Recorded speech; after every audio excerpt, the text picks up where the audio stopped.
So yun, good evening mga idol, ano? This is Rim Rim. So yun mga idol, ano? May nag-message sa atin ngayon na ibang lahi po siya. At minessage siya sa akin ay hindi ko naman po maintindihan. Pero at least, ito siya mga idol, ano? Yan, yun yung tanong niya. Ayun yung message niya sa akin. Pero syempre, hindi ko maintindihan yan mga idol. Gawa ng ibang lahi po yan. So, ayun. Sasagutin ko pa rin yung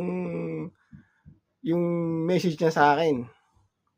Siyempre, dapat sasagot ako ng lingwahe nila, 'di ba? Mga idol, ano? 'Yun yung Portuguese po yata 'yan. So, 'yun. 'Yun, ito para maintindihan niya rin mga idol. Sasagutin ko rin yung tanong niya sa message na gusto niyang malaman. So, ito mga idol, no? Di porky may regla no casta amigo. Romansal de lababo. Yun mga idol, yun ang provide ko.